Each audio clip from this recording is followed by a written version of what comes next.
Next हम लोग बात करते हैं कंटिन्यूस चार्ज डिस्ट्रीब्यूशन, सतत आवेश वितरण। तो देखो सतत आवेश वितरण क्या होता है, जब हमारा चार्ज या आवेश समान रूप से क्या हो, वितरित हो। तो इसको हम क्या बोलेंगे, कंटिन्यूस चार्ज डिस्ट्रीब्यूशन। देखो हमने ये पढ़ा है कि हमारी जो चार्ज होती है वो क्या होती है, क्वांटिजाइज्ड होती है, क्वांटीकृत होती है। क्वांटीकृत मतलब क्या होता है कि हमारा चार्ज नंबर, जैसे Q इक्वल्स टू क्या होता है हमारे पास में 1 होता है, फिर 1 के बाद क्या जाता है 2, फिर 3, फिर 4, फिर 5, इस टाइप से आता है हमारा charge.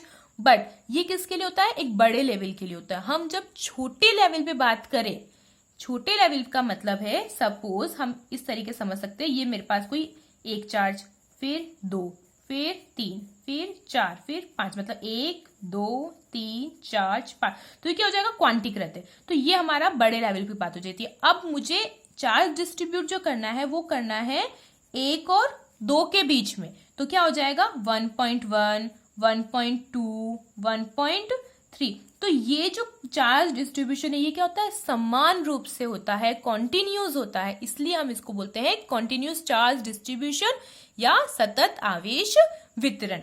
A system of closely spaced charge is said to form a continuous charge distribution. समान रूप से आवेश का वितरण क्या कहलाता है, सतत आवेश वितरण। तो सतत वर्ड का मतलब समझ में आया, क्वांटीकृत ना होकर क्या हो रहा है, सतत हो रहा है। सतत आवेश वितरण 3 प्रकार से होता है हमारे पास में, रेखीय आवेश वितरण, पृष्ठ आवेश वितरण, आयतन आवेश वितरण। Linear charge distribution, surface charge distribution and volume charge distribution. अब देखो लीनियर, सरफेस और वॉल्यूम नाम से ही पता चल रहे हैं ना क्या होगा। अगर लीनियर चार्ज डिस्ट्रीब्यूशन है आपके पास में, इट मीन्स ये हमारे पास में क्या है, कोई भी हमने लाइन ले ली है ना, या हम ऐसे बोल सकते हैं कोई भी हमने लाइन ले ली है। तो इस लाइन पर क्या होगा, चार्ज का डिस्ट्रीब्यूशन। एक लाइन पर जो चार्ज डिस्ट्रीब्यूशन हो रहा है वो कहलाएगा हमारा लीनियर चार्ज डिस्ट्रीब्यूशन। इजी है बिल्कुल। तो आप इसको क्या लिख सकते हो, if the charge is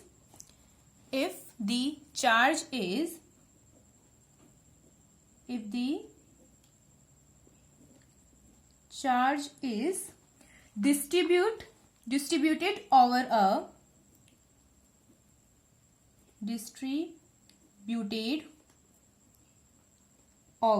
a line. If the charge is distributed over a line, हम बोल सकते हैं जब आवेश समान रूप से क्या हो, रेखा पर वितरित हो, तो इसको हम क्या बोलेंगे, लीनियर चार्ज डिस्ट्रीब्यूशन। इनके नाम से पता चल रहा है हमको। और सरफेस चार्ज डिस्ट्रीब्यूशन क्या हो जाएगा हमारे पास में, अब देखो सरफेस चार्ज डिस्ट्रीब्यूशन का मतलब है हमारे पास ये कोई भी क्या बन गई है, सरफेस, इसके अंदर क्या है हमारा, समान रूप से आवेश। आ रहा है समझ में, या हमने कोई भी इस टाइप की सरफेस ले ली है, समान रूप से क्या है हमारा, आवेश वितरित है। तो हम यहां पर क्या बोलेंगे कि इफ द चार्ज इज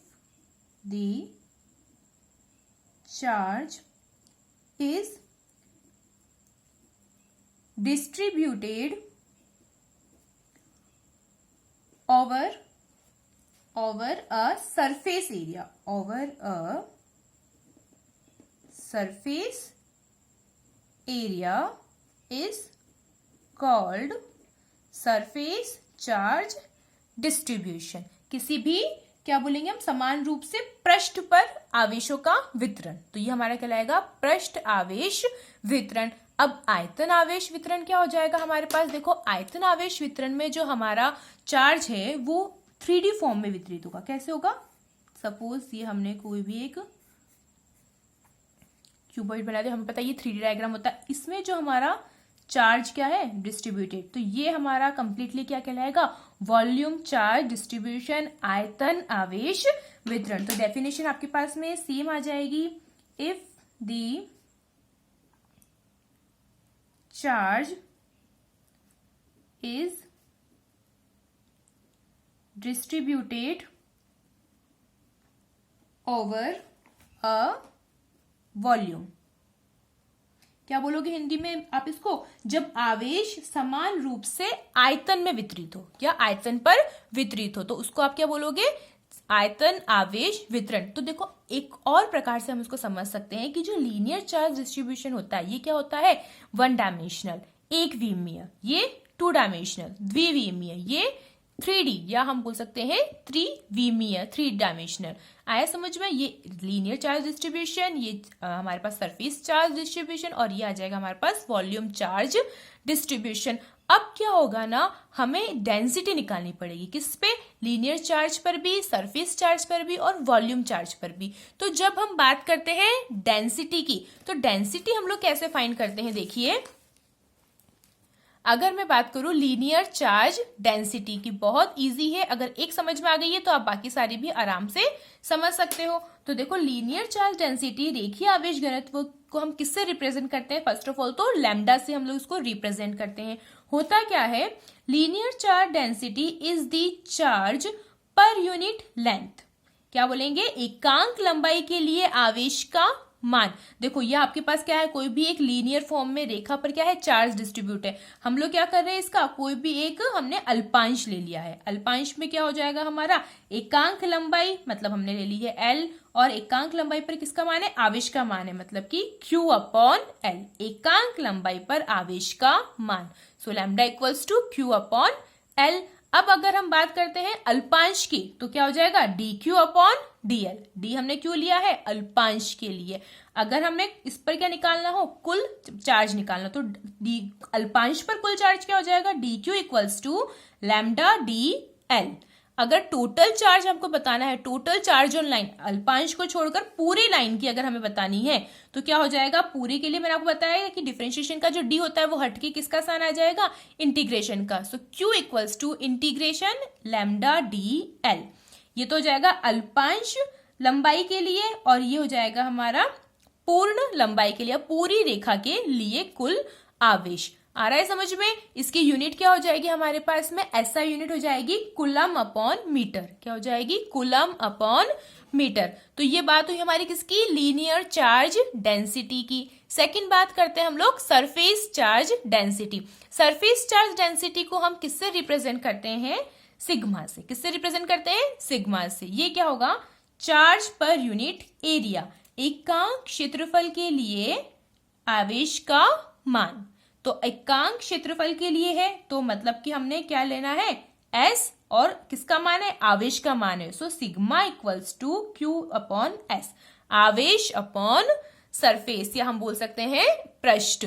अब वही बात है कि ये पूरी हमारे पास पृष्ठ है, बट हमको क्या लेना है, अल्पांश लेना है। तो अगर अल्पांश लेंगे तो यहाँ पर क्या आ जाएगा, dQ/ds, और अल्पांश के लिए अगर हमें निकालना है सरफेस चार्ज इन डेंसिटी, तो dQ इक्वल्स टू क्या आ जाएगा, सिग्मा ds। और इसी के लिए अगर हमें टोटल सरफेस पे निकालना है, पृष्ठ पर कुल आवेश निकालना है, तो d हटकर क्या लग जाएगा, इंटीग्रेशन सिग्मा ds। आ रहा है समझ में? इसकी यूनिट क्या हो जाएगी, सरफेस के लिए सिर्फ जहां हमारी पहले कूलम/मीटर था, उसकी जगह क्या आ जाएगी, कूलम/मीटर स्क्वायर।